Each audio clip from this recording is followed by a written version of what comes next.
All praises to Yahweh Ba'Shem Yahweh Shai. All praises to Yahweh Ba'Shem Yahweh Shai.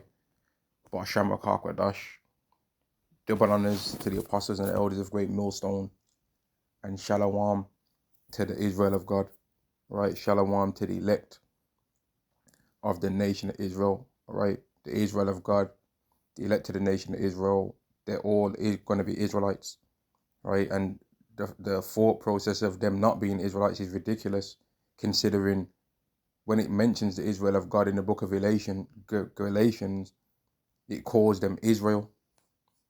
Like, they're literally Israel, right? But this lesson is going to be on how if you don't like God's laws, you're really not going to like the kingdom of heaven, right? And this is a message to everyone on the earth, right? This is a lesson that everyone on the earth can take heed and listen to these things, because if you don't like God's laws, when you read about God's laws, you think that that's barbaric, unrighteous, and all of that stuff, well, you're really not going to like what's going to happen in the future then, because that is going to be the moral code of the whole earth.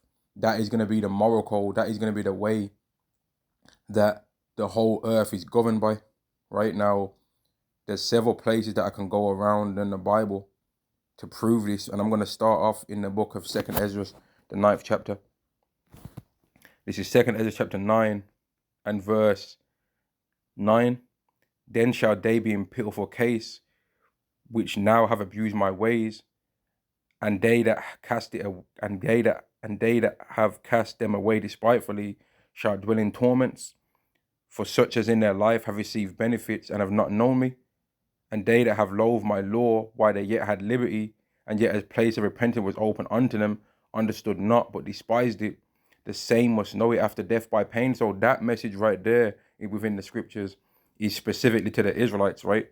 Because a lot of Israelites have loathed Yahweh's law. They're saying the Bible, that was the Old Testament, the law's done away with, is fulfilled and all of that, right? And they're thinking, man, we're now able to do whatever we want to do because the Messiah died for our sins. So he died for our sins so that we can do what we want to do. That's what some people actually think. He fulfilled the law so that we can sin. That's what some people actually believe. It's not true. But some people that are Israelites, they believe that, right? But they themselves are going to know the law after death by pain, because they're going to be under the new covenant. They're part of the covenant people. The Israelites are the covenant people, right? And when the new covenant is established, all those people that don't make it in this time now and end up getting destroyed, they're still going to end up having to come back again so that the prophecies can be fulfilled that all Israel shall be saved. But they're going to know it after death by pain, so they're going to know the laws, right? And then now that leaves all the other nations on the earth. Now, are the other nations on the earth going to know Yahweh's laws? Are they going to live under the laws of Yahweh? Or are they going to have their own ways that they're going to live on the earth and be able to do whatever they want to do and just be their own nations, do what they think that's right to do? Well, let's see what the scriptures say. Isaiah chapter 2 and verse 2, and it shall come to pass in the last days that the mountain of Yahweh's house shall be established in the top of the mountains and shall be exalted above the hills, and all nations shall flow unto it. And that nation, that mountain, is going to be the Israelites, right? That's going to be the mountain that's going to be established upon the top of all the other mountains, right? On the other nations. And all the other nations are going to flow to it, because the best of the Israelites are so much greater than the rest of these nations on the earth, that in order for it not to be clearly shown so that these other nations can be proud towards us and arrogant, Yahweh had to hide the best Israelite right at his right-hand side. Right? The best Israelite that exists is at the right-hand side of Yahweh right now. And when he shows himself to the earth, there ain't going to be a question on whether the Israelites are the chosen nation or not. There's not going to be that debate's going to be over. No one's going to question that no more. Neither are they going to question whether Yahweh's laws are righteous, because Yahweh Shai is good, is a person, is a God, right? That keeps those, that he knows that way is the right way. And when the world sees him, they're going to be like, man, what was the debate about? They're going to know. Verse 3, and many people shall go and say, come ye, let us go up to the mountain of Yahweh, to the house of the power of Jacob, and he will teach us of his ways, and we will walk in his paths. When these nations realize who we are, man, they're going to be flowing to try and find out and know about how we do things, man. They're going to be bringing the Israelites gifts and trying to find out, man, how can we be more like you? They're going to be trying to make man be with their daughters. You know what I mean? They're going to find their best daughter, their most beautiful daughter that a man of their nation wants to marry. They're going to be like, nah, this can't be your wife. I want her to go and give birth to one of the sons of God.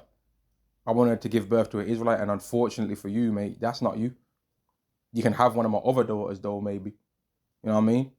Like the Israelites are going to be keeping the laws perfectly, and all these other nations are also going to be keeping the laws. And we were walking his paths. It says, for we were walking his, and he would teach us of his ways, and we were walking his paths. For out of Zion shall go forth the law, and the word of Yahweh from Jerusalem. And he said, judge among the nations, and shall rebuke many people, and they shall beat their swords into plowshares and their spears into pruning hooks. Nation shall not lift up sword against nation, neither shall they learn war anymore. And now, this is where now I'm going to talk about one specific law that makes a lot of you women's knickers get in a twist. Yeah? This particular law's got you women's knickers in a twist, man. Yeah? The law about multiple wives. You're like, oh, man, that girl, I could just not do it. Nah, They ain't not going to be having, no, we are going to be having multiple wives. We are. We am. In the kingdom, we're going to have multiple wives. We am going to be having multiple wives. It's going to be established. We're going to be having multiple wives among the children of Israel. But guess what? For all you other nations of women out there, guess what? Your men are going to have the option to have multiple wives too in the kingdom of heaven. No woman's going to be able to tell a man in the kingdom of heaven, no man of any nation is going to be questioned by his wife on whether he can or can't have multiple wives. So if all you women out there are thinking that the reason why we're waiting for the kingdom of heaven is just so that we can have some multiple wives, nah. That's one small thing, man. There's plenty of, we want to be immortal. We want to know what it's like to be immortal. We want to be able to fly. We want to be able to travel space. You understand? We want to have a chariot, our own UFO, man. And some people will laugh at these things because their imagination's low. But we're thinking about way more things than multiple wives. Multiple wives is a thing that's cool. It's a thing that's like, it is a beautiful thing. That's an honorable thing. That's an amazing thing for a man to be given the ability to do that, right? That's a beautiful thing that a man would desire. You women need to be worrying about what you're thinking is going to happen in the kingdom of heaven instead of trying to monitor what you think we're worrying about in the kingdom of heaven, man. Because all women are going to be living among in a world where men can have multiple wives. For out of Zion shall go forth the law, and the word of Yahweh from Jerusalem. He says the laws of Yahweh says that a man can have multiple wives. That's what the laws of Yahweh say. So even among the heathen nations, they're going to be following that thing, but they're not going to be able to keep these things perfectly. So some of the time when a man tries to get another wife, he's going to slip up and he's going to commit adultery and get a next man's wife as his wife. And then the law is going to be fulfilled regarding adultery on him. And then the rest of them heathens are going to know, okay, when you're getting multiple wives, you're not allowed to have another man's wife. And then they're going to mess up again. And then that law is going to be a continual thing where we're going to be monitoring them, man. And there's going to be different nations that naturally don't break certain laws more than other nations. Like Moab is going to be breaking the laws on a diet a lot more than Ishmael is going to be. Ishmael's got to just stop himself eating camel. You know what I mean? But Moab's got to stop himself eating rat, snake, eel, all the abominations of the sea.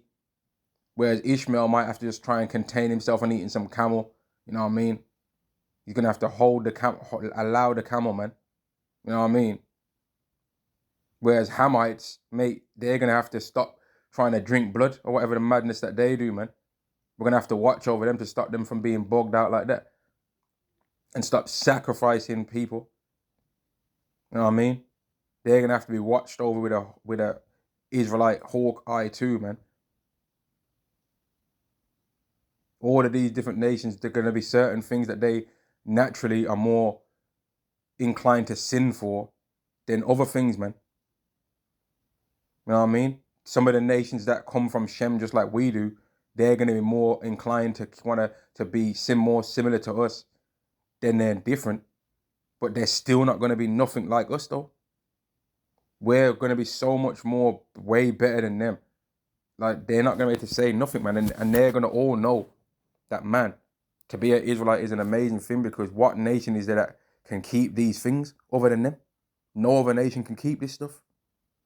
Deuteronomy chapter 4 and verse 5.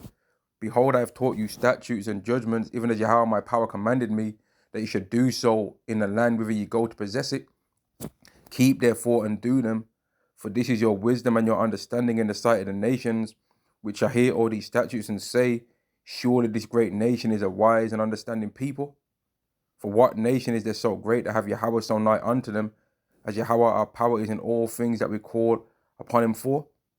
And what nation is there so great to have statutes and judgments so righteous as all this law which I set before you this day? And when the fruits of the law, which is immortality, gets shown in the Israelites, all these other nations are going to understand that, no, if you keep these things, you could become immortal. And they're going to keep continually. There's always going to be a few among them that are going to rise up every single year, that are going to think that they can achieve that. They're going to think, I can achieve this. I can keep all the laws perfect. And they're never going to be able to. Because that's going to be a thing that Israelites have only been given to the ability to do that. But they're still going to try though. And in them trying, they're going to be more righteous. Their lives are going to be extended by keeping the laws. But they're never going to be like us. So if we're immortal, when in the time where we're a million, listen, brothers, man, the time's gonna come where we're a million years old. So if we're living to a million years old, you think we're gonna care if some Ishmaelite lives to 300 years old? You think we're gonna be hating? We're a million years old, and we're hating because an Ishmaelite's been keeping, because he's living in a society now that the laws of Yahweh established, and he's 301 years old. We ain't gonna be hating, because we're gonna end up being that 5,000 times that old. We're going to end up not even caring about our age no more. We'll know the number. We ain't going to care. It's going to get to the time eventually in the kingdom where we're 1 trillion years old. Man, imagine what that'll be like. Imagine all the things that you would have seen in that amount of time and still not been bored. You know what I mean? Like, to think about the kingdom, to actually really think about it, man, is amazing, man. It's actually amazing, man. And then you got women that are thinking that we're just desirous about some multiple wives. Nah, man. We want to have power. All the nations are going to have, all the men of every single nation in the kingdom of heaven, right? The Israelites are going to be keeping the laws perfectly, but among every single nation, the laws of Yahweh are going to be the way that people live. And they're going to sin and go off, though. But the multiple wife thing is something that even they're going to be doing. So we don't really care about, no, it's not, that's not even close to the things that we're desiring, man. There's way more things than that. We want that immortal body, man, that new body that does not think wickedness. That's only righteous always. Sirach chapter 19 and verse 19, the knowledge of the commandments of Yahweh is the doctrine of life, and they that do the things that please him shall receive the fruit of the tree of immortality. And the only nation that's going to be given that are the Israelites. Every other nation is going to have to continually attempt and try to keep the law. There might be a person that goes 50 years without eating pork, and then one day that some other next heathen slips it in a buffet platter and on a table and secretly hides it in among his nation, and is like, see, I told you all it tastes good. And now they've all been all the rest of that people get defiled. These are the kind of things that these heathen are going to be, man. They're going to be going off like how we go off now. They're going to be going off and sinning like how the Israelites go off now. The amount of times we desires to try and do the right thing and then we go off, that's what these heathen, which the heathen are doing it now. But they're able to try and make out like they did something better than the children of Israel, because no one ain't watching them like that. But in the kingdom of heaven, we're going to be watching them. So then it's going to be shown that, just like how Ezra said, they ain't keeping the laws. And that the name of the Lord is only found among Yahweh. The name of Yahweh is only found among the children of Israel. Despite the Israelites' sins, they're the only ones calling upon Yahweh Bar Sham Yahweh Shai. Nobody else ain't doing that. Nobody else ain't thinking about Yahweh's covenant and hoping to be able to keep all the laws one day. We are. Right? The laws of Yahweh, right, are going to be the moral code of the kingdom, man. The moral code of the kingdom of heaven are going to be the Yahweh's laws. Now, I'm going to end the lesson there, man. Hopefully I made that point, man, that the kingdom of heaven is going to be governed by Yahweh's laws. And if you don't like God's laws, then you're really not going to like the kingdom of heaven. Right? And I'm going to end the lesson there. Shalom to the Israel of God. Shalom to the elect to the nation of Israel. Shalom.